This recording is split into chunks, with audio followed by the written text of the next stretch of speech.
Hello, thanks for coming to my channel. Apologies if my voice kind of sounds a little bit off in this video. It's late and I'm quite tired, but I do think this is an important subject, so I just want to touch on it briefly. Um, Firstly, good news, as I see it. Um, Ofcom has finally taken action against CGTN, which is a Chinese state network, and suspended a license to operate in the UK. Now, when I came across this earlier, someone had actually put a link to this because I'd mentioned Ofcom disparaging, disparagingly, and they put a link, and I hadn't even heard about this. So I thought, is that really what the headline says? I looked at it, and I started getting excited, quite frankly. I went to my TV, checked out the news segment with a list of different news networks, and right enough, CGTN was gone. Um, Now, this is something that I personally was very happy about because you may know, anyone who's been following this channel for a while, that I had something of a little personal crusade with this. I launched a petition on change.org to pressure Ofcom to have CGTN's license removed. I've made numerous videos about this subject, or at least related to the subject.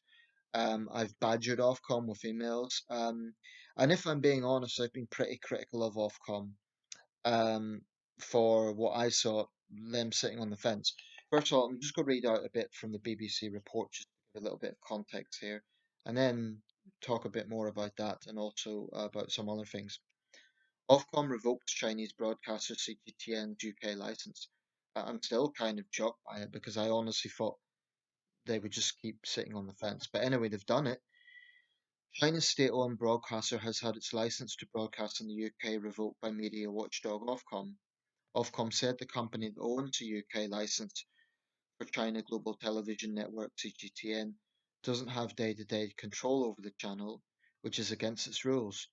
Star China Media Limited, which owns the license, did not have a editorial responsibility over the English language satellite news channel, Ofcom said. As such, SCML does not meet the legal requirement of having control over the licensed service and so is not a lawful broadcast licensee. And the UK broadcasting laws say licensees must have control over their service and its editorial policies. Ofcom said that an entity called China Global Television Network Corporation is the ultimate decision maker over programs. But the regulator said it was unable to transfer the license to that company because it is ultimately controlled by the Chinese Communist Party, which is not permitted under UK broadcasting law. Um, Earlier last year, they ruled that a forced confession violated UK broadcasting rules. But really, the reasoning they've given for this sounds a bit bureaucratic and a bit mundane. They haven't stripped the license because of CGTN's um, role in forced confessions. They haven't stripped their license in their role of pushing CCP propaganda and lies about what's happening to the Uyghur people, or even their bias in the Hong Kong protests. CGTN incidentally says that Hong Kong protesters won't speak to them. Well, it's no wonder they're a communist mouthpiece. Why would, if you're a pro-democracy activist in Hong Kong, why on earth would you give the time of day to a network that sees you as a terrorist or is going to twist it to their own agenda? I mean, early in the Hong Kong protests, when they were overwhelmingly peaceful, and there was up to 2 million people on the streets of Hong Kong, CGTN just didn't bother covering it. I know this because I followed those developments closely. I followed CGTN. They just didn't bother reporting it. Now, when protests did get violent, and there were some violent aspects, there was some rioting and vandalism, then CGTN homed in, and these are anti-China elements being paid by America and so on. Um, but anyway, that's somewhat of a mundane reason that Ofcom's given. Um, but at least it's been done. I welcome this. I absolutely welcome this because I think that it would be morally unconscionable, if that's a word, to allow a network to have a platform in a Western democracy that really, really contradicts our national values. I mean, the idea that they can have a platform when they have aired a forced confession of a British citizen, Peter Humphrey, a man who I've spoken to about his ordeal. He faced a kangaroo trial. Um, CGTN aired that. It's repugnant. Um, I still think Ofcom's acted too late. I think they should have done this months ago. I think there's plenty of evidence to act on. I don't know, frankly, why it's taken them so long, but at least it's done now, and it won't be reversed. CGTN will absolutely complain about it. They no doubt will claim, oh, it's British hypocrisy. What about free speech? Well, on that issue, it reminds me of Karl Popper's tolerance paradox. The Austrian, I believe he was, philosopher's stance on the idea of tolerance and tolerating intolerance. So when liberal societies tolerate intolerance, that ends up actually hurting the concept of tolerance. So how does that apply to this? Well, if we allow the mouthpiece of a totalitarian regime to freely broadcast their lies and their propaganda and their cover up of what will surely amount to one of the biggest crimes of modern times, the cultural genocide of the Uyghur people, if not actual genocide. Um, if we allow them to just do that unabated without accountability, then that sends out the message to the Chinese government that they could do as they please around the world. I don't think they should have been given a license in the first place in 2016. 2016, even before the Uyghur issue became a major issue, there was plenty of ground for raising question marks about the suitability of allowing them to broadcast in this country. Bear in mind, the BBC and other Western outlets are restricted in what they can cover in China. They're not banned, but they are restricted, and they are often subject to just media blackouts.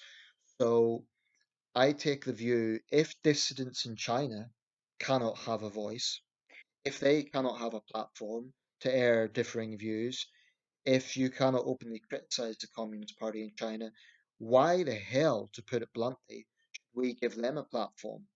That makes no sense. And that's where the absolutist argument is foolish, actually. When, no, I've no doubt that they will protest and they'll try to get this, uh, you know, overturned or whatever. And no doubt they'll talk about the hypocritical West, but when it comes to hypocrisy, the Chinese regime gets a gold medal. I mean, just one issue off the top of my head is how they always complain about Western countries interfering in our internal affairs. And yet, what do? They encourage a hardcore element of the Chinese diaspora, well, actually made hardcore by um, their education system, to engage in, nationalistic bullying of their peers. Fact of the matter is, the Chinese regime has been using underhand tactics in Western countries for years and using our tolerance to do so. Um, so I really do see this as good news, and I hope RT follows. Um, Thomas, I know you agree with me on this because you sent messages in this regard. I know I may have one or two other subscribers who say, "Oh, Nathan, what about free speech?" Look, there's responsibility. I'm not an absolutist, and I never have been. I have never said people can say what they want without responsibility. That also applies to governments, and I don't think that we should give a green light to hostile foreign states to pump out their propaganda, some of it anti-Western propaganda, unabated, without accountability, without scrutiny, and without consequence. When they, in the case of CGTN, they are actively partaking in the cover-up of the Uyghur genocide. Now, incidentally, today the BBC also done a report, made a report. I didn't watch it because, frankly, I just didn't want to be depressed, but I've looked at it in other sources without watching the broadcast. Reports that Uyghur women are being raped systematically and forced to be alone with Han Chinese men in these camps. We've just marked 76 years since the liberation of Auschwitz. What's happening in Xinjiang may not be mass executions, gas chambers, and that sort of genocide. But I think it definitely bears the hallmarks of a cultural genocide because this is something that the Han Chinese majority have done before. It's a sort of sinicization. They've done it in Tibet and they're now doing it in Xinjiang. Basically, forced conformity.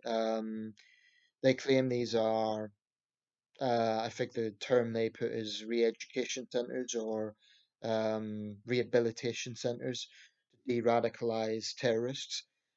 If this was just, hardline Islamists, it would be one thing, but a very important factor with the Uyghur situation is that if you actually look at the Uyghur people, the women don't wear veils. They don't strike me as being hardline Islamists. Probably there are some more conservative elements among them, and there were a few terrorist attacks in China in the 2010s.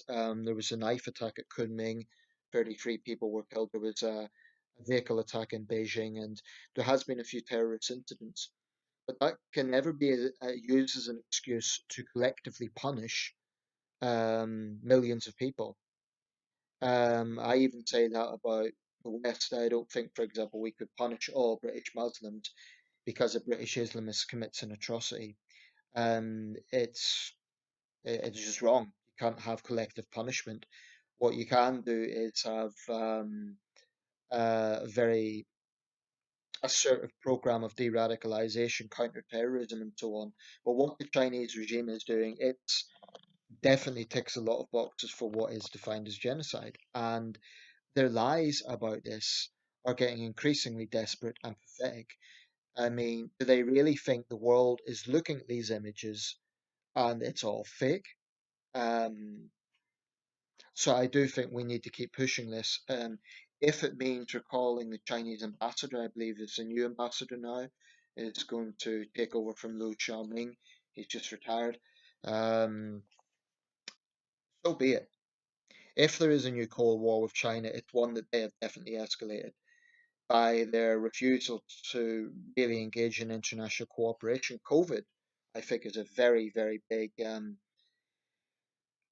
reminder of the nature of this regime. That they were more interested in saving face than being responsible, reporting this to the World Health Organization immediately, so that other countries could be well prepared. Um, there's just so many factors that really lays bare the nature of this regime. And I really think if we went back to business as normal with China right now, it would be unforgivable. It's only 6 years since Cameron and Osborne hosted Xi Jinping. It was one of the biggest policy failures, in my opinion, of the Cameron government, to so naively and so, in retrospectively, so, I want to play the devil's advocate and be fair to David Cameron, but it's hard to look at it in any other way that was a major foreign policy blunder to give so much ground to the CCP. I remember uh, the Chinese Foreign Ministry actually praised George Osborne for being a Western politician who didn't bring up the issue of human rights, as they put it. Maybe he did in private, but he certainly didn't make it a major issue. That's something that David Cameron and George Osborne are on the wrong side of history about. And if the Johnson administration is more hardline and assertive on this, that's that's right. I've just seen a report saying that human rights groups are now calling for the 2022 Winter Olympics, which are scheduled to be held in Beijing, to be boycotted. I despise the Chinese government, but I'm also a realist. I don't think that will happen. I mean, I think the boycotts could happen, but the games will go ahead. Um, I think what will happen in that situation is The Chinese regime will do what it always does. It'll get defensive. They'll accuse Western countries of politicizing the Olympics, and there'll be a kind of schism between Western liberal democracies and smaller countries that maybe rely on China will kind of publicly back China. And that's very sad, but that's the world that we're in. It could be something akin to what happened in the Moscow Olympics in 1980 when the Carter administration in the United States boycotted that due to their invasion of Afghanistan the previous year. So, one thing is for damn sure, we should not allow a repeat of 2008 where there was a torch relay around the world. I don't think that will happen because generally Winter Olympics aren't as big a deal as Summer Olympics, but we should not be pandering to the propaganda. Let's be realistic. The Olympics is political. In an ideal world, it would just be about sport, but let's face it, it is about countries showcasing themselves. And when you have a regime like the CCP, they will absolutely use that to cover up their crimes. And I don't think that should be allowed to stand. It was controversial enough the last time. The IOC took the very naive view that kind of bringing China into the world by letting them host the Olympics would encourage them to reform. Well, that didn't happen. They've only got worse, only got more emboldened. I believe the CCP is evil, to put it bluntly. Um, and I think that we need to be on the right side of history and oppose this. We may not be able to stop what's happening to the Uyghur people, but we can at least be on the right side of history by vocally opposing it. Um, I mean, they're just in a position where they are denying what is blatantly obvious, and it really troubles me. Sometimes I speak to my former students and I kind of ask, because I taught over there, and I kind of say, how's life, how's things? And they'll talk about university, they'll talk about what they're studying and so on. But recently, one of my students said that she was having nationalism lessons, or I think she put it patriotism lessons. So there's this juxtaposition with ideological communism, but actually the real weapon that the CCP uses is nationalism. That's what they use today. And it's very, very, very powerful because even educated Chinese, they're products of their society, in my experience, and they will defend it. They will really cringe at being called CCP puppets, but they will make excuses, with one or two exceptions. And if I grew up in that environment, maybe I would as well. But the power of that sort of indoctrination is very, very strong, and I've directly seen it, so I know this happens. My school, I think it was Monday mornings, used to be like the whole school would come out in the yard, and the national flag would go up, the national anthem would play, and the head teacher or senior department heads would give lengthy lectures. And my Chinese was limited, but I knew full well what that was about, promoting patriotism and um, in a country like China that has consequences when you have a single party state. Uh, so anyway, yeah, 18 minutes. I better round this up. I think it's great news about CGTN, and I'd like to think I played a small role in that. I don't want to blow my own trumpet. They obviously made this decision finally, but they did tell me in an email that they would take my views on board, and they were minded to take action. I'd like to think my badgering of them maybe had a tiny, tiny little influence. Um, it's good news. It may not. I mean, taking CGTN off air in the UK won't necessarily. It won't. It won't stop what's happening to the Uyghur people, but it sends out a message to the Chinese regime that actually we know what you're up to, and you're not going to be able to just put out this false propaganda without consequence. I don't take away my criticism of Ofcom. I still believe that they were sitting on the fence for too long, and I think this should have happened months ago. But it's good news, and I just hope RT follows suit. RT is a mouthpiece of the Kremlin, and they put out conspiracy theories as facts, as news. They're a disgrace to journalism, in my opinion, and it's the same principle. If journalists critical of Putin cannot freely report in Russia, um, why should Putin's mouthpiece be allowed to operate freely here? I really don't see why we should just bend over backwards for these regimes. So it's good news, and I hope RT follows suit.